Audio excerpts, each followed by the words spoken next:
My name is Bob Surridge. I'm a volunteer and member of the board of directors of the Southport Historical Society, and you're at our January 2019 first Tuesday talk of the year. Okay? And our speaker is going to be my friend and colleague, Lisa Anderson. And Lisa is working with the Historical Society really as, she has her title up there, Director of Public Outreach and Education. So, and she's actually doing her job today. And this is outreach, and we hope education. Maybe we all talk, we can educate each other. And we're really excited because we, working with Lisa, developing, I think it's gonna be a fantastic series of African-American heritage exhibits at the Fort Johnston Museum and Visitors Center. The Historical Society works hand in glove with the city's tourism office to keep and update historical exhibits at the museum. And so this is going to be one of those exhibits. The grand opening is going to be February 9th. And of course, everyone's will be invited to that. Lisa's also worked over the last couple of months for doing another outreach things, but one of the things she did was to kind of revamp our two websites. The one is the Susie Carson Research Room online database that's been revamped and working better. But the other is the society's webpage, and now you can do things on that webpage like pay your membership dues online, or become a member online, or order books and have them mailed to you, or you can we'll drop them off at your house, whatever you would like. I have picked out this book to use as a prop, but I'm not sure that a lot of folks know about this book. And this is Susie Carson's third book that she wrote. First one was Joshua's Dream. Is really the history of Southport from 1560s through 1945 or so. And then the second one is Joshua's Legacy, which is about individuals in Southport history and those folks that really contributed to that history. This one is kind of a vanity book. It is about her mother. Lila Jane Sellers was Susie Carson's mother. And it's got a cuteness, if you will, because of that, because you get stories about mom. But it also does really a nice job of depicting the history of that time, which would be the 1920s through the 1940s. So this is one of the books you can buy online, or you can go to the Visitor Center store or the Maritime Museum store, pick up one of our books. Okay. Is that enough commercial? Let me also introduce Musette Steck, former president of the Historical Society and the community's resident historian. And your next workshop or class. Seminar. Oh, it's not a class, and no grades. You don't have to go. And that seminar, the title of that seminar is? It's all of March, and the title is Dispelling the Southern Myths of Secession, Slavery, Speech, and Sex. But that sex is a synonym for S-E-X. It's S-E-C-T-S. Thank you. But it gets your attention. When is that? And let me introduce Ken Morris is also a volunteer and member of the Historical Society. Let me stress the volunteer word, because how many people want to become a volunteer? Raise your hand. Oh, come on. There we go.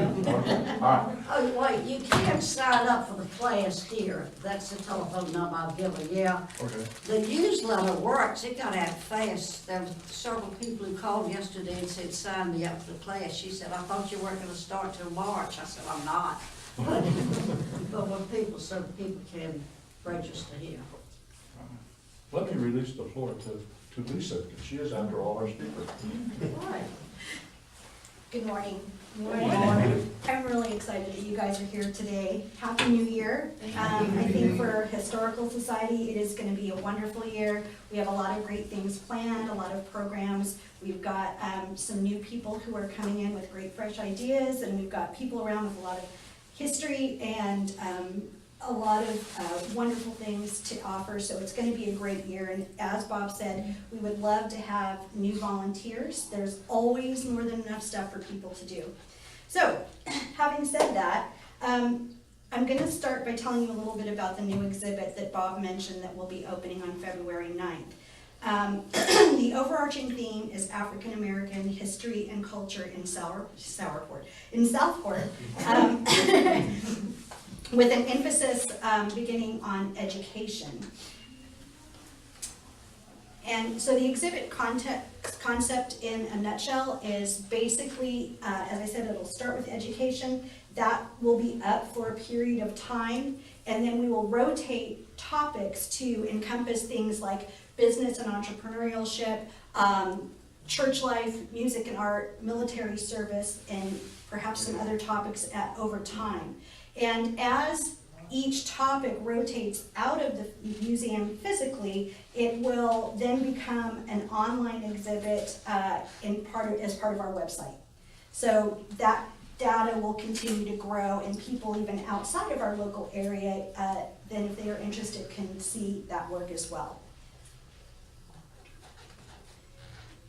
The exhibit objective is really to cultivate awareness and appreciation of the significant contributions of African Americans in Southport. I think to date, so far in our museum, there's been a little bit of underrepresentation, and so it was an effort from the Historical Society and Randy Jones and his team of tourism for the city to really put a focus on bringing to light some of the information that was so sorely missing.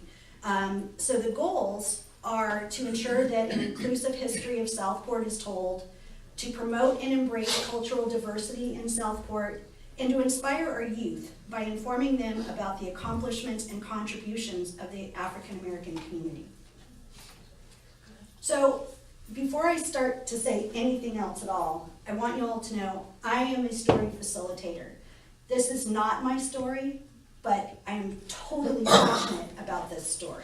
I am just a facilitator, and I am offering community insights and experiences that are the heart of this project. They're from voices from the long ago past and some wonderful folks who have been so helpful to me in giving me their experiences and their input about going to Brunswick College or BCT and BCHS high school. So I am really just getting my arms around this information to tell the story and relaying it. And some of the people that I really want to thank, because they have had a tremendous impact on my ability to get this story together, is Ms. Judy Gordon, Colonel Willie Gore, Mr. Donnie Joyner, Mrs. Jean Parker, Ms. Musette Steck, Mrs. Lois Gore Thompson, and Mrs. Ennis Tobler. So it is really a compilation of efforts from all of these wonderful people supporting the program. So, a fierce desire for education prevails is really the heart of this piece of the exhibit. I think it is an amazing story that was true back through history here in the African American community that I'm going to tell you about, but I think it's something that we need to think about in present day as well as far as education in Southport and Brunswick County goes. Few people who were not right in the midst of the scenes can form any exact idea of the intense desire which the people of my race showed for education. It was a whole race trying to go to school. Few were too young and none too old to attempt to learn. And that was dear Booker T. Washington, which was an educator and a philanthropist himself. And I think that really kind of summarizes what I'm going to try to show you today. Starting with philanthropy and Black education, there was the Jeans Fund. And the Jeans Fund was really put together to educate the educators and create a team of supervisors and teachers who could go out amongst the community and they could further the education and continue growing the teacher pool. Booker T. Washington cultivated Anna Jeans. He was very instrumental in helping her to direct her funding because she had a heart for funding. She was a Quaker, and Booker T was in her life at the right time. He actually even became a chairman of the board of trustees. And in 1907, Anna pledged $1 million to the betterment of basic education for blacks in rural American schools, which was amazing at that day and age. The Jeans Fund was unique in several ways because it was created by a woman, it had a racially integrated board, it became international, and it existed all the way up until 1968. And while the Jeans and other Northern philanthropists like Julius Rosenwald envisioned students receiving better vocational and manual labor-related instruction, the Jeans supervising teachers found ways to use their talents, their skills, their time, their passion to benefit the communities. They went way above and beyond just education in the classroom, which kind of carried through, and you'll see that as a theme with the educators in this presentation. So what's so special about the Jeans supervisors? The first Jeans teachers were considered industrial teachers, but by 1918, they had gained deeper skills and their range of responsibilities broadened. They worked towards improving the communities they served in the home as well as in the classroom. They encouraged children to attend school, and they raised money to lengthen the school term. They raised funds to build and maintain Rosenwald schools. They served as liaisons between the black schools and the white county and state school administrations and reported to the community superintendent and the state agency for Negro education. So they were really, there was a huge spectrum of responsibility. They simultaneously addressed literacy, illiteracy, and poverty through their communities. They were in everything. They were everywhere. And part of what the exhibit is going to entail is some of the documentation from Brunswick County. There was a woman, Ms. Alston, who was pretty amazing. I've been trying to really nail down her length of tenure, but I know she was a supervisor here in Brunswick County in 1949 and 1950. But I have her documentation and records showing what she did every day, because she had to send it in to the superintendent to be approved so she'd get her paycheck.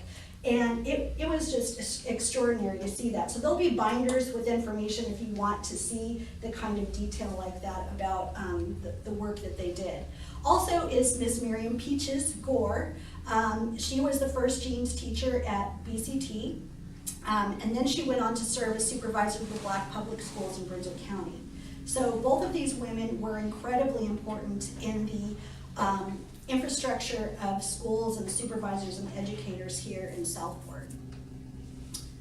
Another instance of, yes sir? What's BCT?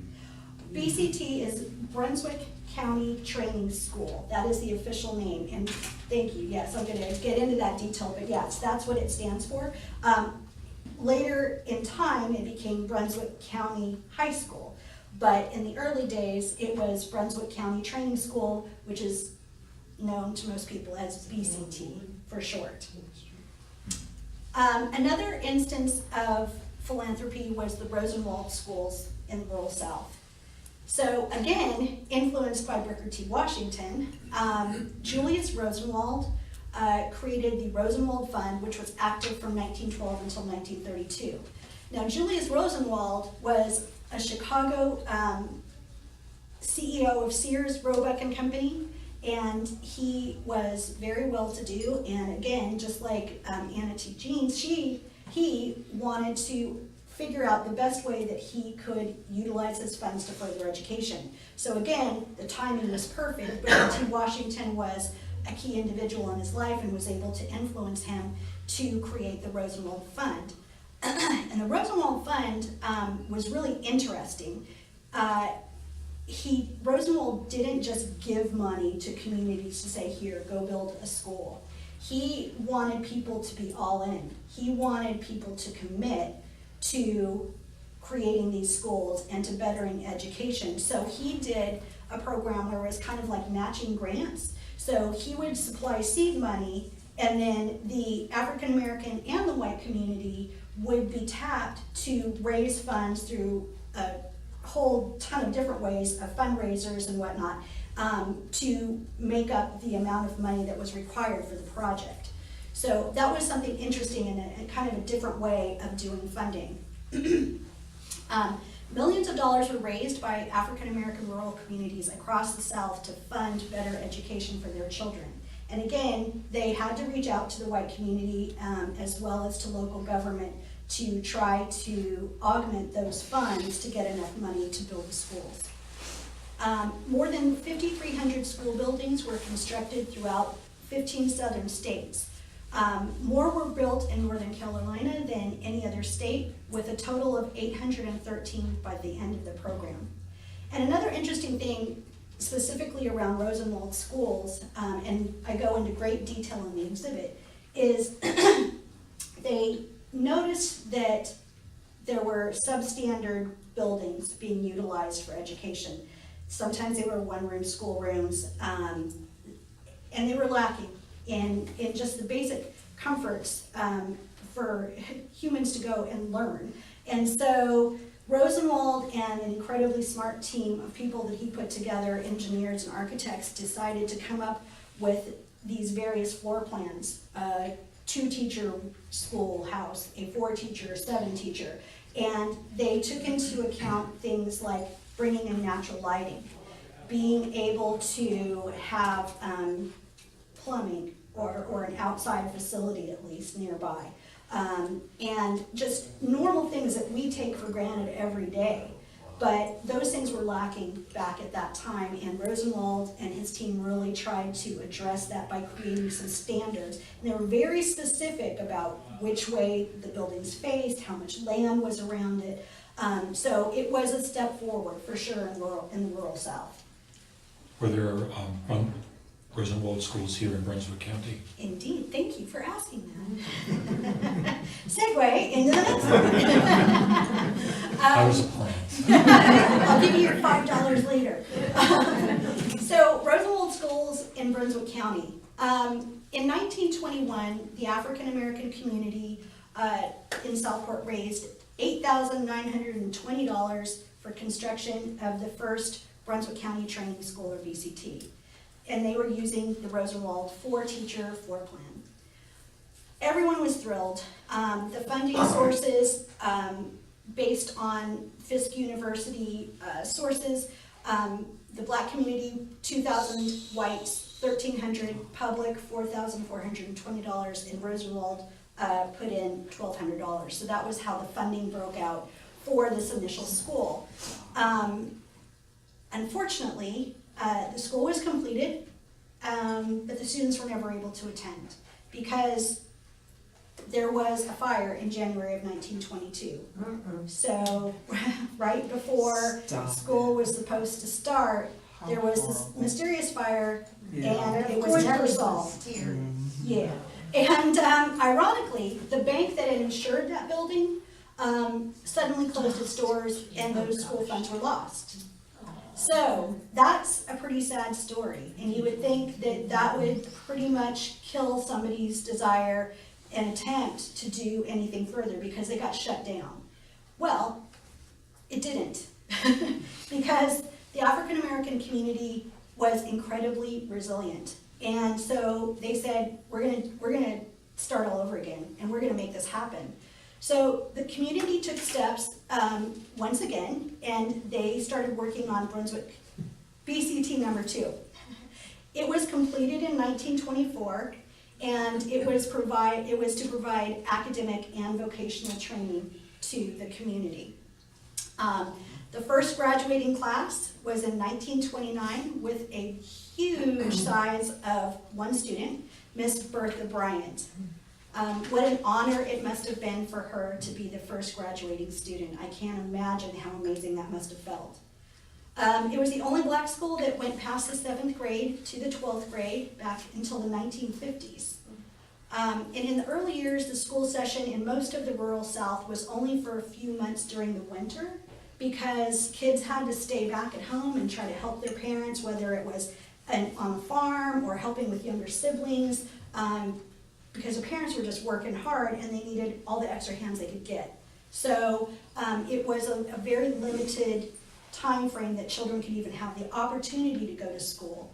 So when they did get that opportunity, there was just a great passion to get an education. And so for BCT number 2, the black community raised a little over $5,000, the white community $1,500, other public $33.25, I don't know who that other public is, and then Rosenwald donated the $1,500 for that school. Rosenwald was celebrated throughout the history of BCT, and they actually even had a Rosenwald Day, and that's not just at BCT, but in the rural South, that all of the Rosenwald schools, they set aside a day to celebrate Rosenwald. They basically gave thanks and they put together a wonderful program, and I have a sample of one that will be available at the exhibit so you can see what that was like. I'll also have some other Rosenwald things, such as the community school plan that shows the floor plans that were available to be built based on the number of teachers. Also, which speaks to the desire for families and for children to get the education. Until the 1950s, there weren't school buses to take children to school in Southport, but the students didn't let that stop them. During the week, they would stay in town, away from their family and their parents many times, and they would stay with a host family or teachers so that they could get to school every day. Yes, ma'am? So Lisa, those first 2 schools, where were they located? Were they on Lord Street where the? BCT number 2 is still, in a newer version, still on Lord Street. Yes, that building still exists. It's kind of gone through a lot of different renditions, and we'll talk a little bit about that, but yeah, it is right on Lord Street. The children had to come from Sunset Harbor.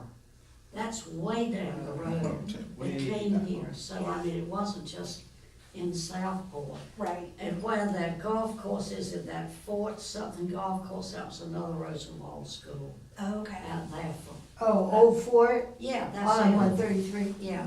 Gotcha, okay.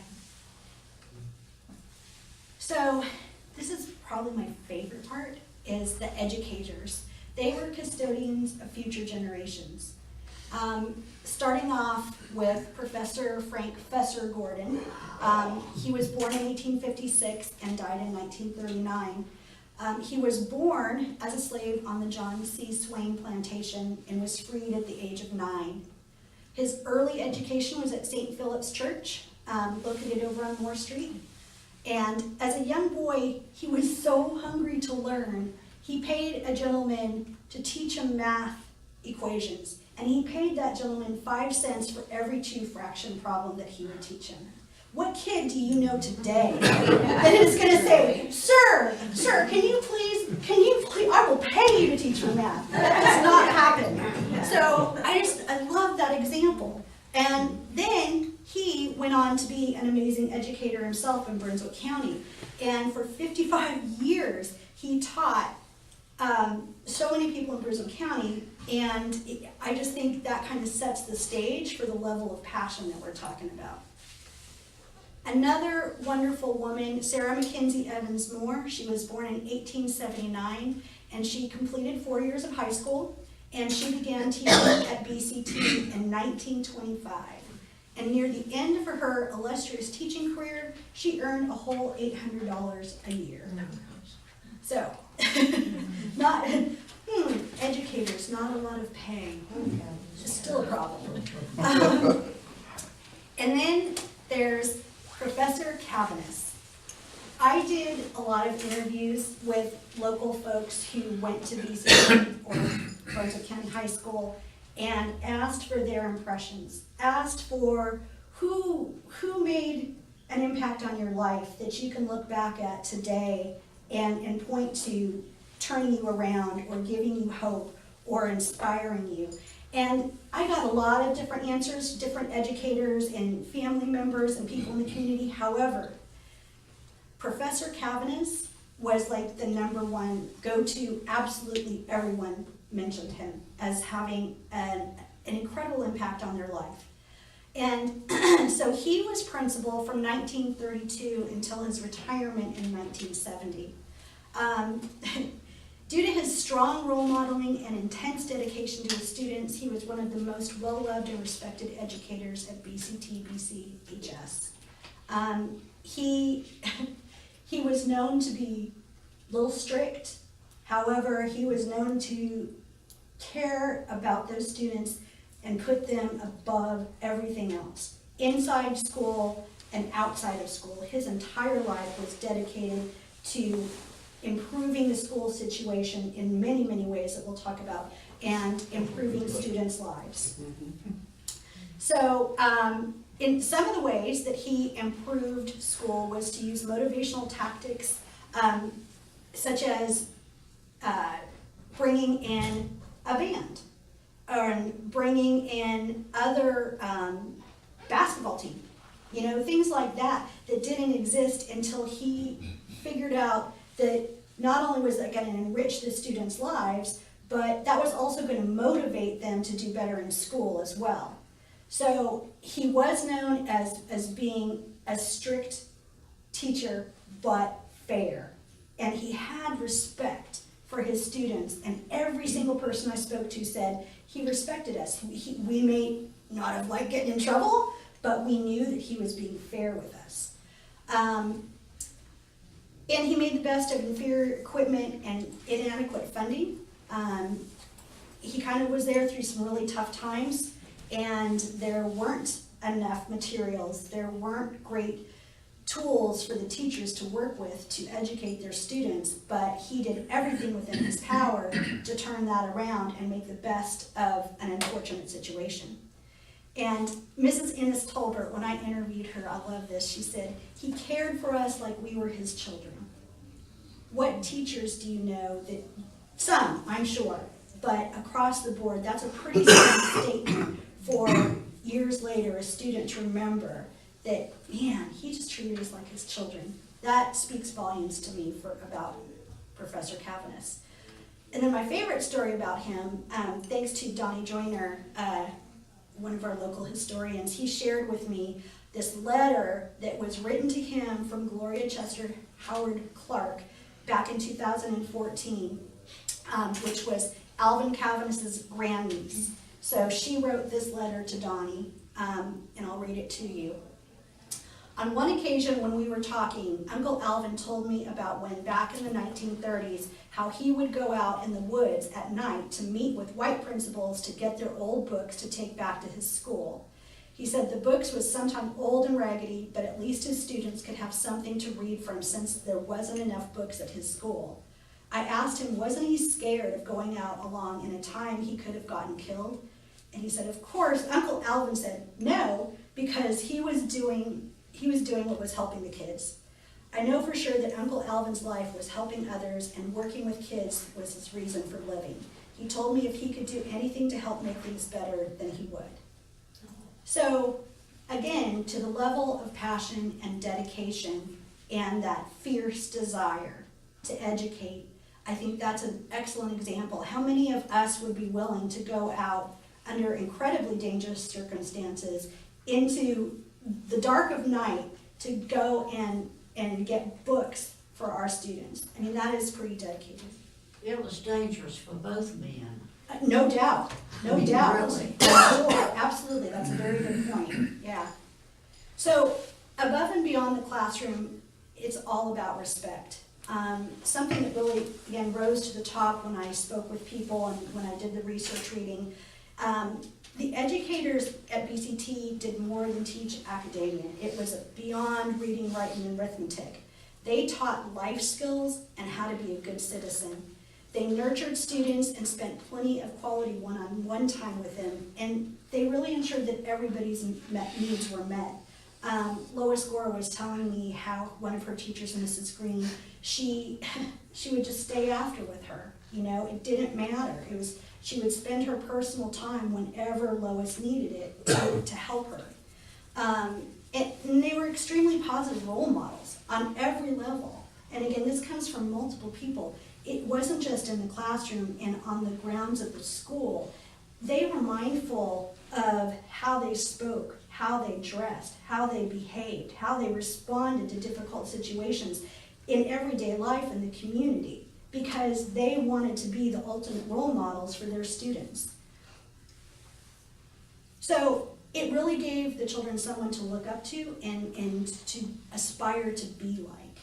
And the high standards were set for students, but everyone knew what was expected of them, and they had such a high regard for their teachers, they were really motivated to work hard and excel. And here's just a few of the faces of some of the educators through time at BCT. And the school is also a huge source of community pride. Obviously, we've talked about how much people put into it, their own funding, their own blood, sweat, and tears. There were wonderful programs even outside of the standard academic programs. There was a wonderful brick masonry department, and they won state competitions. And there was there was also a veterans program that was a part of the school. So it was definitely the industrial aspect, which was traditional in the rural South. It was the academia, but then it was so much more than that. And Colonel Willie Gore, he's wonderful. He's a neighbor of mine, and he was so helpful in talking to me. And he really sparked the aha moment for me when I was trying to decide, how am I going to frame this story? And he said the school was the center of our universe. And that was, the light bulb went off, because it really was. It was the education piece for sure. But it provided a central place for students and the African American community to come together for sports events, social events, celebrations, programs such as basketball, marching band, chorus and glee, dance. They were all a positive part of the life for children and their parents and families alike. Many people told me stories of, like, on Friday nights, everybody would be at the basketball games. And I'm sure that's true all over the South and all over the US. But that was such a memory, a distinct and vivid memory for people, that everybody just gathered at BCT for the basketball games. And I love this picture. This picture is circa 1940s. This was in the old, Gym with the stage. thank you, Gymtorium, thank you. And then here's just some of the pictures of some of the wonderful band and basketball for girls and boys, and cheering squad and chorus. There was just so much richness, and it was all just out of a desire to build that community, to build education. Speaking of community, the power of community and advocating for change was also a big part of this story. There was a quote from an article in the pilot. The article was called "Anthony Davis Personified BCT Pride." Anthony Davis was an amazing educator at BCT and coach. And the quote that I pulled out of it was actually by Timothy Davis. And he was son of Anthony Davis. He said, "People in the community, the PTA, and Band Boosters Club, they just rallied and sold popcorn, cake raffles, sponsored trips, all kinds of fundraisers to support programs at the school, especially the band program." So the community really wrapped itself around the school and the students, and they put so much time and energy and love into just making these programs better and funding them. And through dedication and determination, they made a lot of things happen at the school. There was a lot of progress made. The Rosenwald step in schools was a step, forward, but the facilities, materials still weren't what they should be. And it was still a significant delta between reality and separate but equal. Substandard facilities, limited supplies, secondhand equipment, overcrowded classrooms, low budgets. These were all obstacles that students and educators had to overcome. Yet, these challenges would not stop the BCT parents, teachers, and students from persevering. Georgia K. Lewis, she did an oral history with someone at the Historical Society, and in that paper she wrote, Alvin Calvinist had a philosophy that sometimes adverse situations bring out the best in people. And that really was how they operated, was, yeah, things are not what they should be. It's not a bed of roses, this is not a walk in the park. But they made the absolute best out of it all. Another quote from that article about Anthony Davis was from Ralph Parker, who was an alumni and an educator. He says, I can witness as a student and as a teacher there, it was a pitiful situation for kids to try and play basketball and have gym class, and he's referencing the gymtorium that you saw in that previous picture. It had become pretty dilapidated. The ceiling was so bad that it began to droop right in the middle. The county had the nerve to come out and put a 4-inch steel pipe right where you would normally jump the ball at the beginning of a basketball game to hold the ceiling up. So the community rallied. There was support from the Southport Colored Citizens League, which is an interesting, fascinating story all by itself. But they wrote letter after letter after letter to the superintendent of schools and many other people in government, the governor. They pleaded their case for betterment of the school and tried to point out that they really needed some assistance from government. So they did a lot of work to try to make that situation better. And in addition to that, the families and the students, like the people in the Brick Masonry Club, they work together to do some great improvements to the school. That gymtorium that was so dilapidated, they didn't just complain that, wow, our gymtorium really is awful. They did something about it. They rallied together and they built a new gymtorium. The brick program, students, teachers, families, they rallied together and they built a new gymtorium for the students to use. So it's community activity like that that was amazing. And earlier on in the 40s, Professor Calvinist and some other folks in the community rallied. There was an abandoned high school over in Franklin Square, and I guess it was going to be torn down or something like that. They requested these 2 wings that were on that building, if they could have them for their school. So yes, they got them, and they were actually rolled through town over to BCT, and that more than doubled the space available in the school. So it's activities like that where people don't just lay down and go, man, this really sucks. They do something about it, and they bring that passion and they pull together. So we can't talk about this story without talking about segregation, desegregation, and integration, which are 3 different things. Desegregation is achieved through court order or voluntary means. Integration refers to a social process in which members of different racial and ethnic groups experience fair and equal treatment within a desegregated environment. Integration requires